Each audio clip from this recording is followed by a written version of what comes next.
My guest today is a dear friend who lives in Prince George, although he wasn't born there. He was born in, where were you born, John?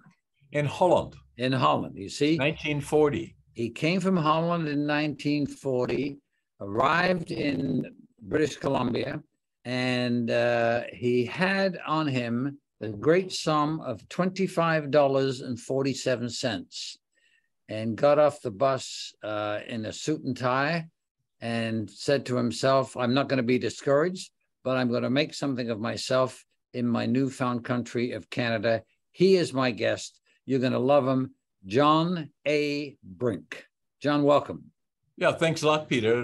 A pleasure to be on your show. What does the A stand for? A is errand, A-R-E-N-D. And you may find this interesting. My favorite bird of all is the eagles. And I watch them flying around here. I'm close to the Northern Chaco in Prince George. That's where our operation is. And that's my favorite bird. Amazing birds. And that really is errand. That stands for eagle by coincidence. But it always was my favorite. Yeah, that's what it is. Now, when you got off that bus, what were you thinking? What were you saying to yourself to convince yourself, I'm going to do very well here in Canada? And I'm not sure many people thought you do as well as you have done, but it is sheer hard work, determination. You lived your dream and you made things happen. And let's say you took no prisoners. You did whatever you had to do to accomplish your mission. What were you thinking, though, when you got off that bus? Well, first and foremost, as you indicated, I was born in 1940 in northeastern Holland. And when I was 5 years old, obviously the war had already started. My mother was on her own with 3 kids, my sister 1 year older, brother 2 years older. And and my dad was drafted into the Dutch army. And the last time they saw him or heard from him was just before the bombing of Amsterdam or Rotterdam in May of 1940. And, so for all intents and purposes, they would not know for the next 5 years if he was dead or alive. And so it was a struggle, to say the least, and difficult for a mother and with 3 siblings, and everybody was in the same boat. So it was tough going. 5 years later, in April the 12th, 1945, we got liberated by the Canadians, actually, April the 12th, 1945. And it made such an impression on me that I always knew from that time forward that when I grew up, as soon as possible, I would go to the land of my heroes, Canada. And I first was going to go when I was 17, and they wouldn't let me then. Then I was drafted into the to the Dutch Air Force for 2 years, and then worked in the lumber industry for a couple of years, and then emigrated really when I was 24. And I wanted to start from nothing. I took $150 with me from Amsterdam Schiphol when I left. And I knew I was going to go to British Columbia. And my dream was the second dream. The first dream was going to Canada. Second dream was to build my own lumber mill. Why? Because my grandfather, I never knew him really, but he was a master carpenter. And his products that he manufactured are still all over Northern Holland. But he died in his mid-40s. And then my dad, he worked in the lumber industry. And I loved lumber. And,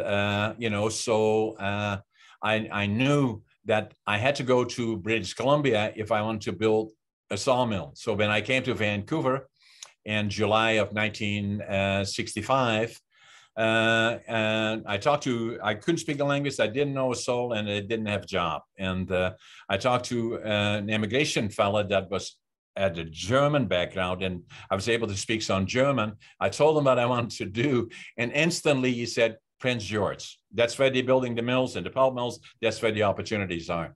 In the bus to Prince George, 12 hours later, came off the bus, the Greyhound station in Prince George, late July 1965. Counted my money at least 2 or 3 times. I had $25.47. And I couldn't speak the language. I didn't know a soul. I didn't have a job. But obviously, I had to start working fairly quickly. And the same evening, I found a job. And again, with the help of a fellow that had a Dutch background, that referred me to Quesnel, about 75 kilometers south of Prince George. And he found me a job at Wellwood of Canada, piling lumber off the green chain that evening. $25.47. Obviously, I had a cash flow problem, and the sooner I started working, the better. So that evening, I started working at Quesnel at the sawmill there, a little sawmill, piling lumber in my suit, tie on, suit. And I always said there was a plywood plant attached to it. And I must have been the biggest joke of the whole place, because everybody came to the green chain to look at this crazy guy piling lumber as his suit on. I say at the first coffee time, I took the tie off and the jacket, and people are sometimes cruel a little bit. They were trying to bury me in the lumber that I couldn't pile it all, but I could, because there was nothing that was going to stop me. And so from there on forward, a month later, I came to Prince George and got a job as cleanup man, and on and on and on from there. So interesting enough, that's why the price of the book is $25.47. Absolutely. Because that's what you had in your pocket when you arrived here. Absolutely. I like that. I like that. I like that. So let's talk a little about the book, ADHD. And I assume it's going to be in the stores if it's not there already. It is there. I read it on the weekend. And thank you for including my write-up in the back. I appreciate that.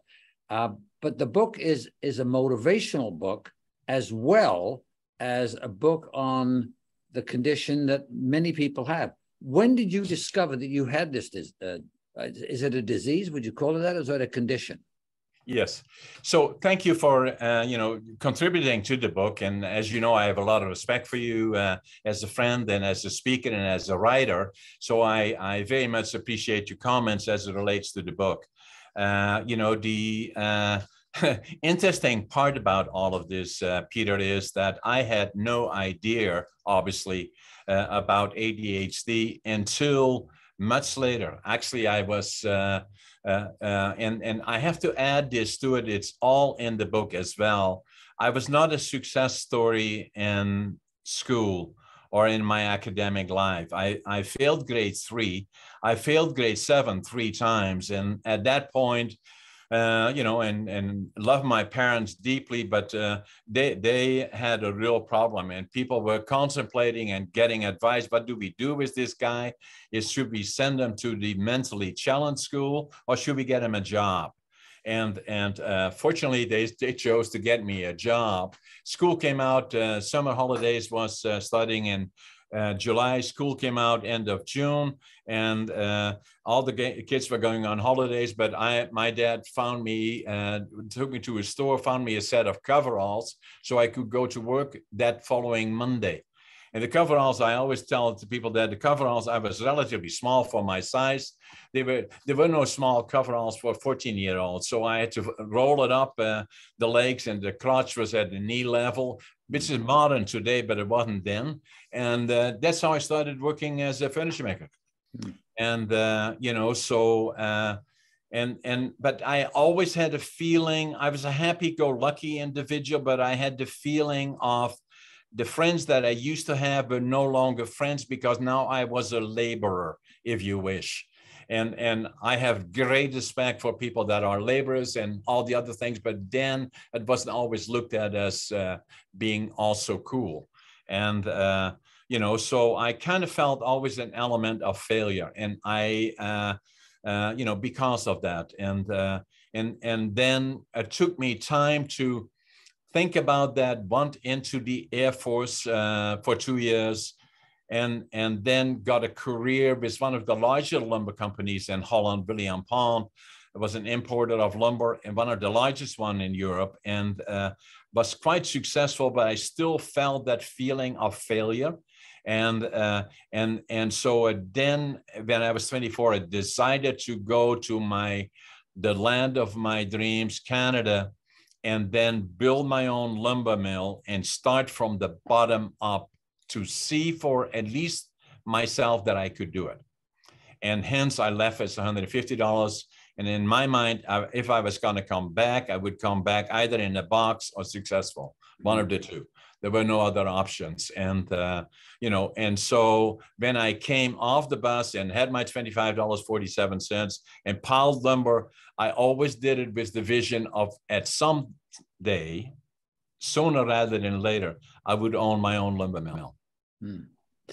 So when you arrived off the bus, suit and tie, did you have the energy then that you have now, or where did you acquire the energy?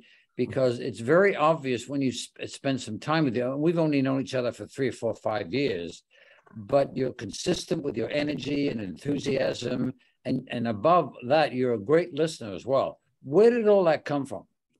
I've always been the same, Peter, from the time that I was young, even then. And even struggling sometimes with wondering if I had it or not had it, but I always had the energy, and hence that brought me to Canada. And then, and obviously made me fairly early, fairly successful. Already. I was only here for, 2 years, and I was superintendent of one of the larger lumber mills here. That didn't go fast enough for me. Then I had an opportunity to buy into a sawmill in, of all places, Watson Lake, Yukon. And for those of our listeners that are not familiar with Watson Lake, other than it is in the Yukon, it likely is the coldest place in Canada. Wow. I've seen a 62 below there. In the wintertime. In July, it may snow and you don't know if it is late or early, and that kind of a place, but a beautiful place nonetheless. But I was there to visit my sawmill. A whole story around that. It's in my book, the other one that I wrote, Against All Odds, that came out, about 2 years ago, actually. Yep. And got a copy of that. Yeah, and so I was quite successful there, and then after 10 years in 1975, I incorporated a company called Brink Forest Products that is still part of our company. I'm sitting right in the middle of it as we sit here in Prince George, and it has been in business now for nearly 47 years. It was not until I was 57, Peter, that I walked into a store here, Books on 3rd. For some reason or another, I picked up a book, and the title of the book was Driven to Distraction. And as I was standing there looking at it, I said, oh my God, this is me. It was about ADHD. And you had no idea until that book. I had no idea, but that explained it. In fact, I was standing there in the store probably for a half an hour. Finally, probably the owner of the store kind of came by and said, "Are we going to buy it, or what are we doing?" So obviously I bought it, and then I wrote in it in Dutch. Now I finally know who I am, and so. That then, from that point forward at 57, I wasn't exactly sure what to do with it, because I felt the stigma of it, and is it a disorder? Is it a disease? What is it? And I started checking Google and getting information on it. The more I got, the better I understood it. Even then, Peter, it took me 5 years until I was 62. That the family doc that we had, and we were friends, delivered both my daughters, and so I knew him well. That one day I walked into his office and he said, "Hey, John, what can I do for you?" And I said to him, "I think I got ADHD." And we started talking about it, and he started looking at it and checking at it. He said, "I think you do too." So that's the first time that I talked to somebody about it. And then from that point forward, I became more knowledgeable about it. And then another number of years later, I think 2008 or so, I talked to him again about it. And I said, I had now read quite a bit about it. Should I take medicine for it? And he said, well, you can retinol, Adderall, or whatever. And so he prescribed to me 100 pills of Adderall. I'm not a big pill taker, so I took about 3 of them over one a day, and they didn't do nothing for me. And in fact, they're still in my drawer on my desk, 97 of them, I think. And then from there on in, the more I saw of it, the more I started to understand it. And it was not until probably 3, 4, 5 years ago, and in particular 2019, when I was awarded the honorary doctorate of law from the University of Northern British Columbia, that I spoke about it in more detail, not only about ADHD, but also PTSD as a result of being part of the war years and seeing far too many things that children should not see, and other things around that, but in particular ADHD. And I've become more and more vocal about it. And then I felt the obligation after, especially in my book, Against All Odds, I'm already writing about it to a certain extent. And then I felt I had to go further than that, because there were so many people that were struggling with it and that talked to me about it. I said, I'm going to have to write a book about it. Hence the book that came out. And the book is not only it's unique in terms of the way I wrote it. I wanted to write it for people that easily get distracted, maybe, so that no matter where you start the book, you can always pick it up again and go through it in different ways. And, and we have about 10 or 12 people contributing to the book and their experiences. And then the foreword is written by a very good friend of mine, but also an amazing professional, Dr. Tracy Lotz, who is a medical doctor and an emergency surgeon, but again, an example of ADHD. And a number of very interesting people are part of that. And, so that's kind of the book. But the other part that is important about the book, Peter, is same as you said before we got the show started. You mentioned your daughter, I think it was Amanda, her son Ben, is affected by ADHD, and you didn't even know that until most recently when your daughter noticed the book that is behind you, ADHD Unlocked. And I hear about that over and over and over again. So my message is simply this one, is that I believe ADHD, you will not be able to avoid it. It will be either in your family or in your friends or in your workplace or somewhere you will encounter it. And it's important for people to understand it and read about it, because the persons that are affected by it, or I would say blessed by it, are somewhat different. And to understand them is very, very important. But there is no question in my mind that it is a superpower. It has amazing potential if directed in the right way. The problem could be stigma and thinking that it is a disease or a disorder. It isn't. Tell me 2 or 3 of the symptoms that somebody might have that they don't know exactly what those symptoms are, but it actually is ADHD. So what do they look like? Okay, so now I give you one that may surprise you as I relate to me. I have this driven passion, and it's obvious that I have it, right? Because I'm just go, go, go, go, go. That's one, hyperactivity. And then the other one is that, other qualities that they may have. I'm very good, regardless of my grade 3 and grade 7, I'm a very good writer.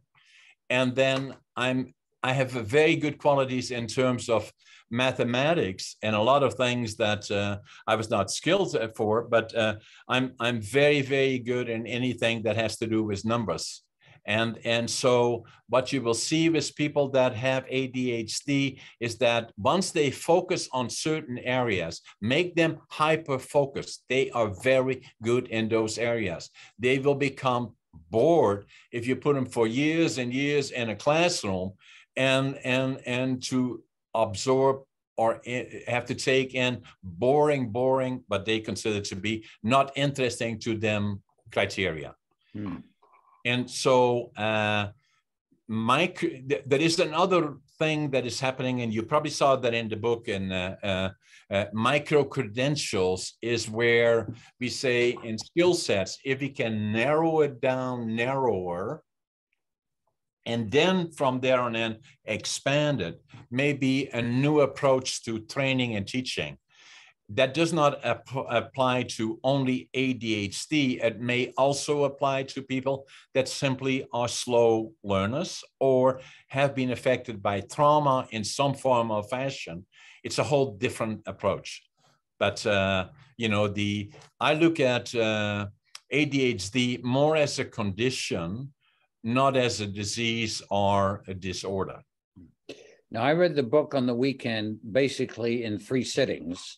And I always read a book. I read a book a week. So I've got a couple of thousand books in my library, and yours is proudly in my library. And I have a yellow marker, so it's marked on every other page with something that has appealed to me. But I came away from the book appreciating your vulnerability and putting it out there that you have this and how you've dealt with it in the book. And I would encourage any parents out there or anyone that thinks they have it, get a hold of John's book, ADHD Unlocked, and do exactly the same I did. Read the book, underline the book, and you'll be surprised how you can respond to this and still be successful and still be creative and still have a wonderful life. And I think you've done that, John. And where is this book sold, by the way? Where can people get this book?